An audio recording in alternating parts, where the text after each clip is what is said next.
On this Wednesday night, defection. The Conservative MP who crossed the floor to join the Liberals.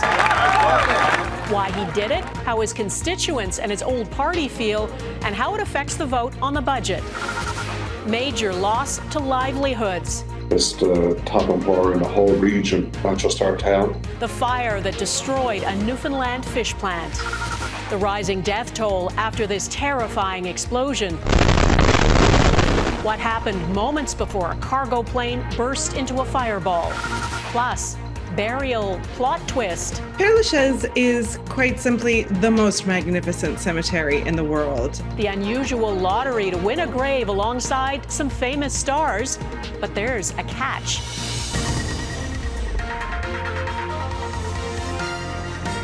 Global National with Donna Friesen. Good evening and thanks for joining us. We begin with political drama in the House of Commons. An MP from Nova Scotia who was elected in April as a Conservative is tonight sitting as a Liberal. Chris d'Entremont says he switched parties because of Conservative leader Pierre Poilievre's leadership.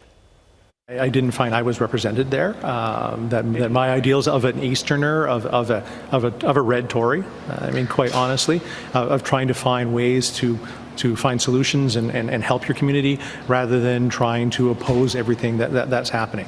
And I think that's the opportunity that's being offered by Prime Minister Carney.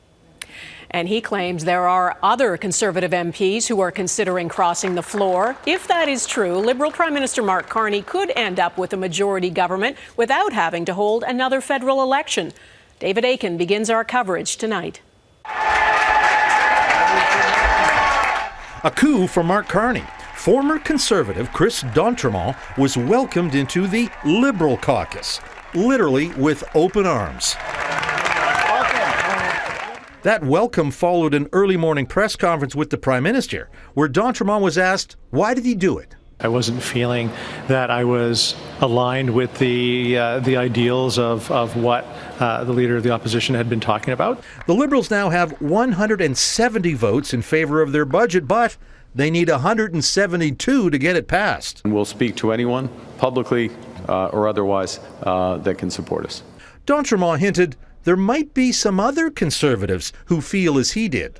I would suggest that there probably are those that are in the same boat, but I will let them tell their stories if that time comes. And that put the spotlight on some Conservatives who the Parliament Hill rumor mill had floated as potential floor crossers.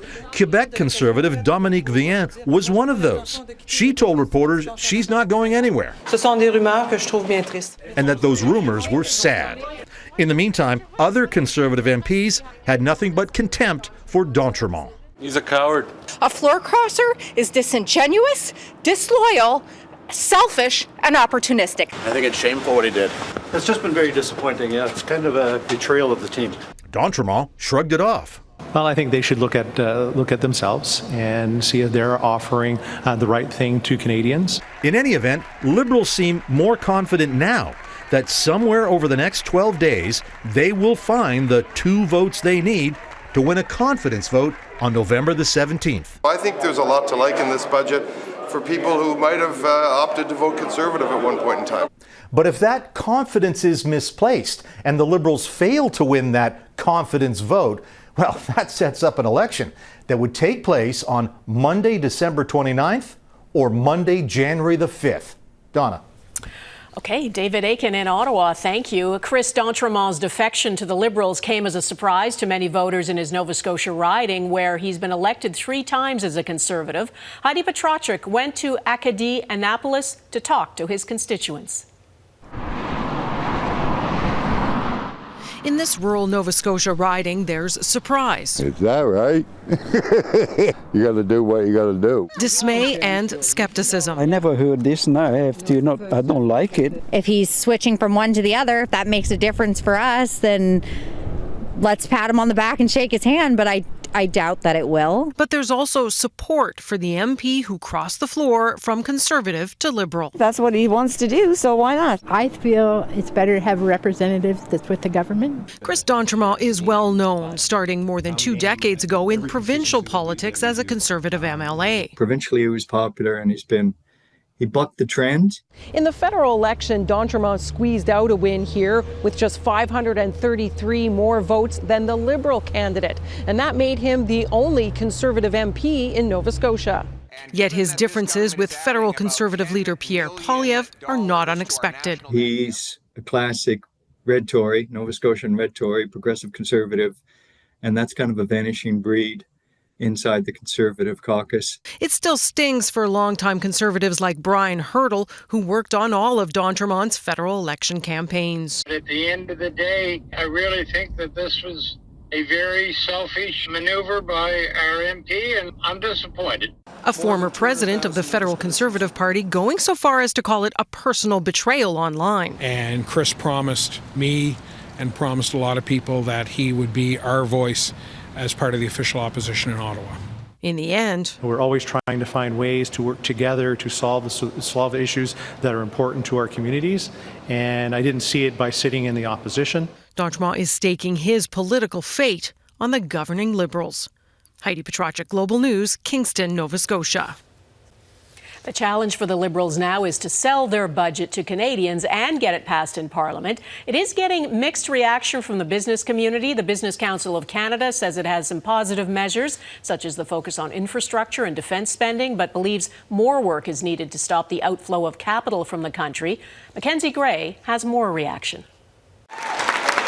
On the road in his home province, the finance minister pitching not just his budget's big spending. We're putting a house in order, making sure that we find savings of $60 billion, and we're going to continue the work. That comes over a 5-year period, a promise Mark Carney made days after becoming Prime Minister. We'll balance our operating budget over the next 3 years by cutting waste, capping the public service. But what Carney put in the budget isn't a cap, it's a cut. There'll be at least 16,000 fewer public servants gone by either layoff, attrition, or early retirement, which the Liberals are now offering to certain employees. Public sector unions warn the cuts will come at a cost. It means longer wait times for your passport, employment insurance, childcare benefits, and pensions. Most departments will have a 15% cut over a 3-year period. Some, like the Canada Border Services Agency and Indigenous Services Canada, will be left with a modest 2% shortfall. But the details of what programs will be impacted are sparse. Justin Trudeau's plan to plant 2 billion trees is cancelled, and foreign aid will be cut by $2.7 billion. But one of the biggest savings coming from cannabis. Medical marijuana users at the RCMP and Veterans Affairs will get the product for $2.50 less a gram, saving $4.4 billion. Despite the litany of cuts, the NDP is still open to voting for the budget. We had a very good discussion today at caucus about it, and we had a chance to go through the budget in more detail. George, can we ask what you think of the public service cuts in the budget? Many Ottawa-Gatineau Liberals ducking questions after they campaigned on it being the Conservatives that would slash the public service, the area's largest employer. I'll be honest with folks, this is tough, right?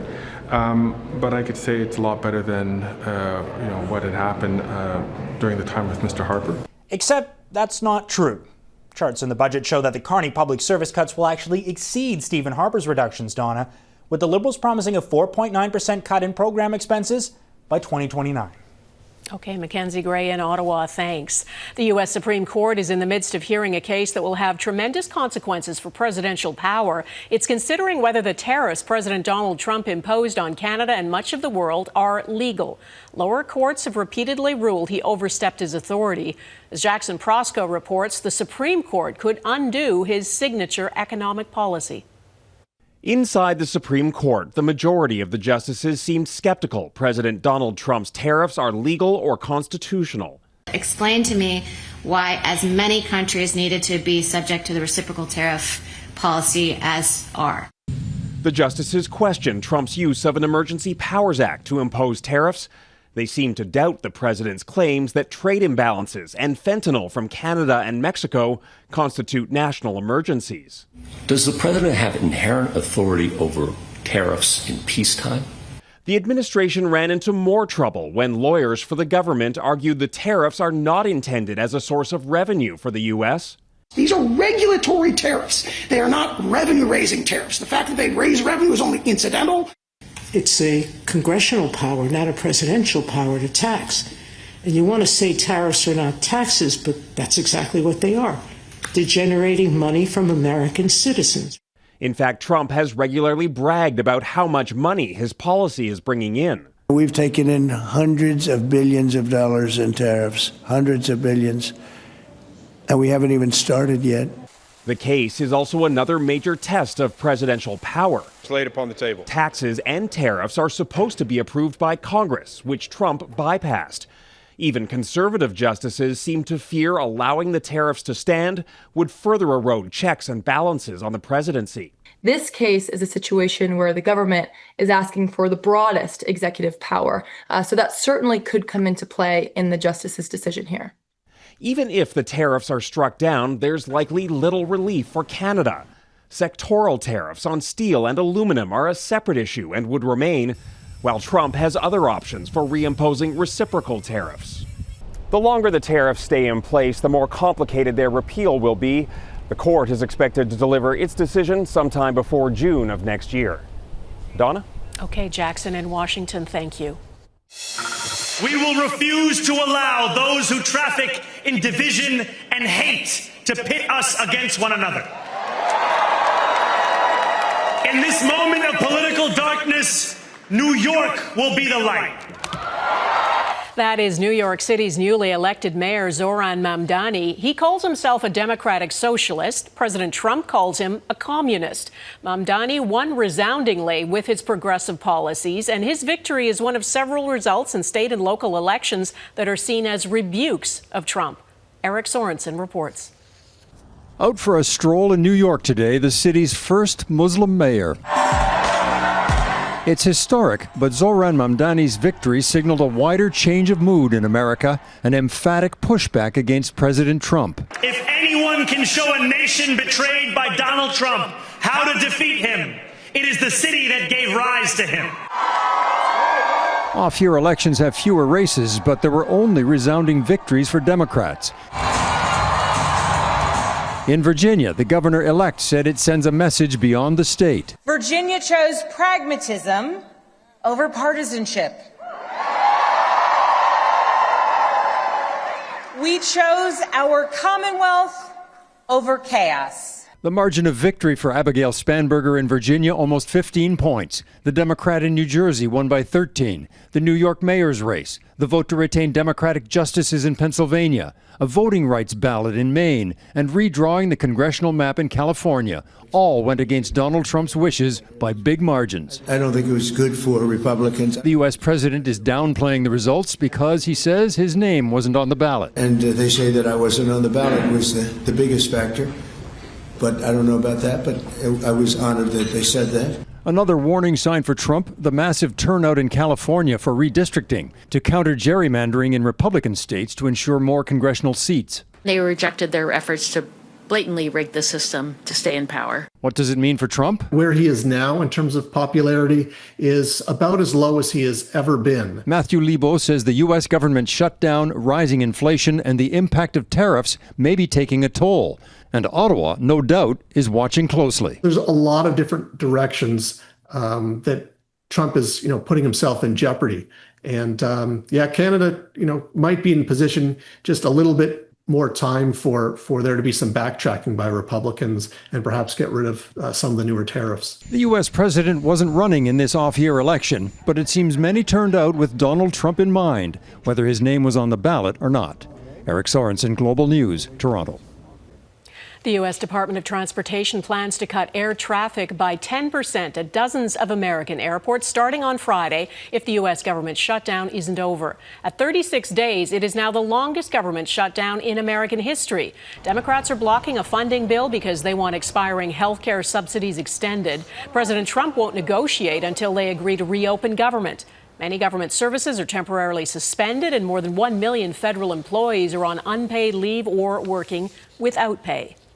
A raging fire has destroyed a seafood processing plant in Newfoundland and Labrador that is vital to the local economy. Hurricane-strength winds fanned the flames at the plant in St. Mary's last night. Police say no one was injured. The mayor says about 350 people worked at the facility, and it is the primary employer for several towns in the area. The firemen never stood a chance fighting a fire. The weather was just unbearable, and it was total devastation for myself, my town council, the provincial government, all the fishermen in Newfoundland, and all the workers in our plant. The town had recently successfully fought to reopen the plant, which processed crab and fish. The mayor says it will be 2027 at the earliest before anything is rebuilt. Tragedy strikes in Kentucky coming up. The fiery crash of a cargo plane and the growing death toll.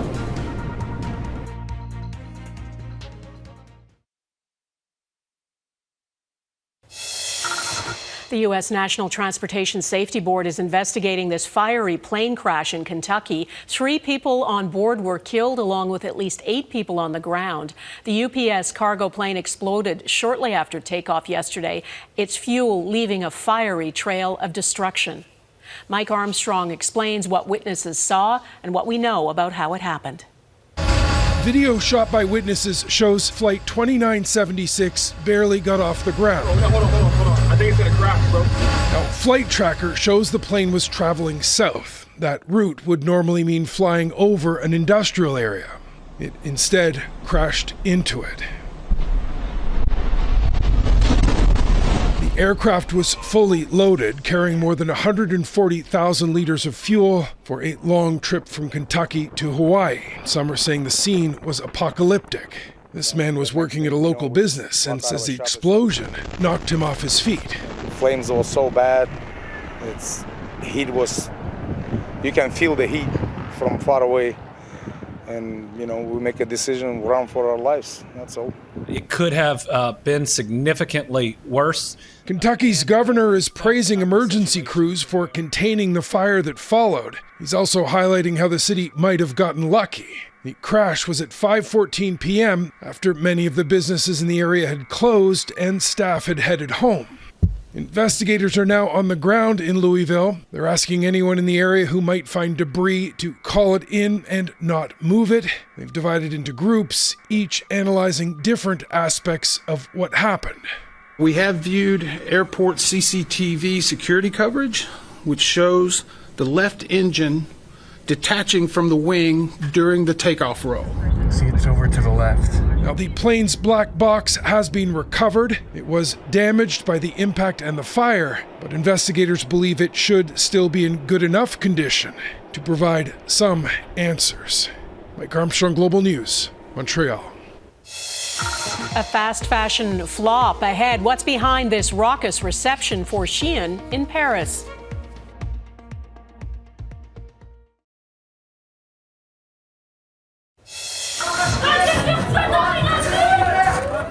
Protesters descended on the grand opening of Shein's first ever bricks and mortar store in the heart of Paris. The ultra-fast fashion giant has faced a backlash over its environmental impact, its working conditions, and most recently, over its sale of childlike sex dolls.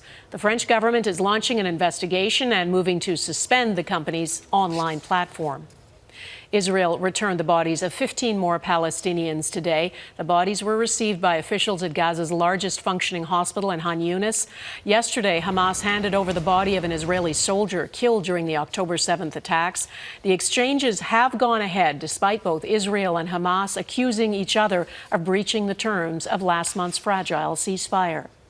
Prince Harry is in Toronto on a 2-day visit, attending events supporting Canada's veterans. He's here ahead of Remembrance Day at the invitation of the True Patriot Love Foundation, which helps members of the military, veterans, and their families. Harry, a veteran himself, spent time with members of Canada's reserve forces today. They discussed recent deployments and contributions to Canadian military operations around the world. Grave offer next, the lottery to win a place at one of the world's most famous cemeteries.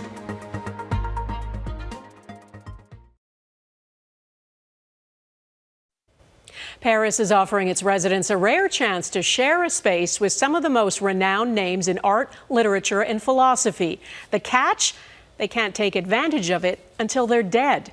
3 of that city's most famous cemeteries are holding a lottery. Parisians can try for a chance to be buried alongside the likes of Oscar Wilde, Marcel Proust, and Frédéric Chopin. Redmond Shannon explains the plot.